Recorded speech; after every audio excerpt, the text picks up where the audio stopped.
आज की एक पोएम है। शिक्षक कक्षा में पढ़ाने चला।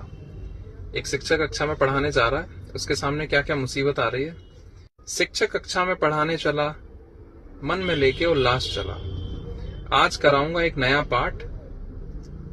कक्षा में जाकर किताबें खोली कि इधर फोन की घंटी बोली। अरे सर, अपार का स्टेटस क्या है?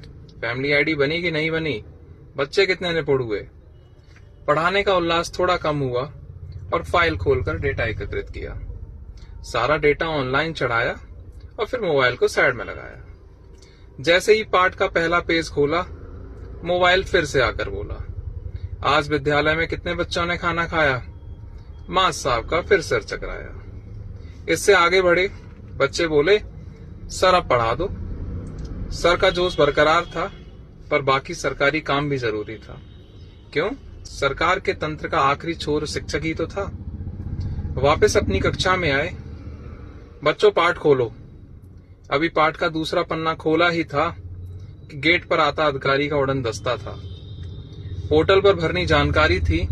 मास्टर साहब ने फिर खोली अलमारी थी। डीबीटी, अपार, एमडीएम, निपुण, अटेंडेंस, कायाकल्प, एसएमसी, कंपोजिट ग्रांट सब बताया। फिर साहब ने पूछा, सुबह से क्या क्या पढ़ाया? मास्टर साहब ने इधर उधर देखा।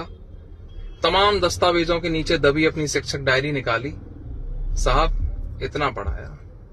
साहब बोले, सुबह से बस इतना पढ़ाया? खाली बैठे हो, क्या करते हो? फ्री की खाते हो? मास्टर साहब चुप थे, पर इनकी चुप्पी में भी जवाब था। पर इसको समझने को कौन तैयार था। इसके बाद फिर कक्षा में पहुंचे। फिर वही उल्लास था। पाठ आगे बढ़ाया। अभी आधा ही हुआ था कि समय ने अपना हाथ उठाया।